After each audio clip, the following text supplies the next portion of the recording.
SK21 படத்தோட title இப்போ வெளியில சொல்லியிருந்திருக்காங்க. அமரன் தான். அந்த படத்தோட கதையை தான் இப்போ உங்களுக்கு நான் சொல்ல போறேன். வாங்க கதை கேட்கலாம். ராஜ்குமார் பெரியசாமி ஏக்கத்துல RKF ப்ரொடக்ஷன்ல SK21 படம் நடைபெற்றுட்டு இருக்கு. அந்த படத்தோட டைட்டில் என்ன அப்படின்னு கேட்டா அமரன். இதோட ட்ரீசர் அண்ட் ஃபர்ஸ்ட் லுக் வந்து SKவோட பர்த்டே அதுவுமா வெளியிட்டு இருக்காங்க. சோ வேற லெவல் செலிப்ரேஷனா போயிட்டு இருக்கு அப்படின்னு கண்டிப்பா சொல்லணும். டீசரை பொறுத்த வரைக்குமே 1.5 minutes தான் இருந்துட்டு இருக்கு. சோ எப்பொழுதுமே SKவை நம்ம என்னவா பார்ப்போம், சென்டிமெண்ட் கேரக்டர்ல பாப்போம், காமெடியனா பாப்போம். அது எல்லாத்தையுமே தூக்கி சாப்பிடுற அளவுக்கு இந்த ஒரு டீசர் இருக்கு. அது மட்டும் இல்லாம எஸ்கே பாக்குறதுக்கு வேற லெவல் ஒரு ஹேண்ட்ஸம் லுக்ல, அது மட்டும் இல்லாம வேற லெவல் டிரான்ஸ்ஃபர்மேஷன் அவர்கிட்ட இருக்குன்னு நினைக்கும் பொழுது ரொம்பவே ரசிகர்கள் எல்லாருமே இந்த படத்துக்காக வெயிட் பண்ணிட்டு இருக்காங்க. முக்கியமா சொல்லணும்னா அமரன் அப்படிங்கிற படத்தோட ஒரு டைட்டில் வச்சது மட்டும் இல்லாம அந்த கதையை பேஸ் பண்ணி தான் அந்த டைட்டிலும் இருக்கு. பிகாஸ் அதோட மீனிங் என்னன்னா போர் செய்பவன் அப்படிங்கிறது தான் அர்த்தமே. சோ இதுல வந்து முகுதங்கிற ஒரு கேரக்டர்ல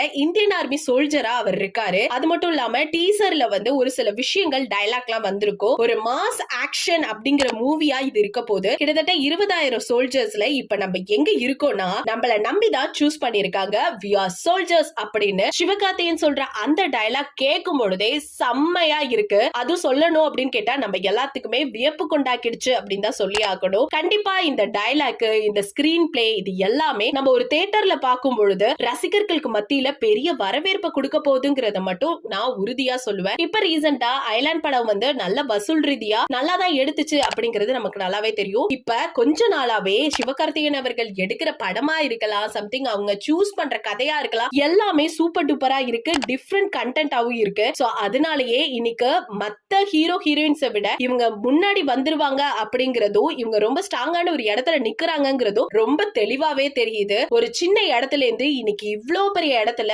ஒரு பேக் போன் கூட இல்லாம தன்னோட திறமையை வச்சு வெளிவந்துட்டு இருக்க நம்ம சிவகார்த்திகேயன் அவர்களுக்கு இன்னும் நிறைய புகழ் சேரணுங்கிறது தான் நம்மளோட ஆசை. அது மட்டும் இல்லாம இந்த படம் எப்படி இருக்க போகுதுங்கிற எதிர்பார்ப்பு மக்களுக்கிடையில பெரும் பேசும் பொருளா மாறி இருக்கு. ராஜ்குமார் பெரியசாமியோட டைரக்ஷன்ல RKF ப்ரொடக்ஷனோட SKவோட காம்பவுண்ட் சொல்லும் பொழுது நினைக்கவே ரொம்ப டிஃபரெண்டா இருக்குன்னு நினைக்கிறேன். அது டீசர் பார்த்த எல்லா ரசிகர்களுமே எப்படா படம் வரும் அப்படிங்கிற மாதிரி எதிர்பார்த்து காத்துட்டு இருக்காங்க. சோ இந்த படத்துக்கு நீங்க எவ்வளவு தூரம் காத்துட்டு இருக்கீங்க அப்படிங்கறத மறக்காம நம்ம கமெண்ட் செக்ஷன்ல ஷேர் பண்ணிக்கோங்க.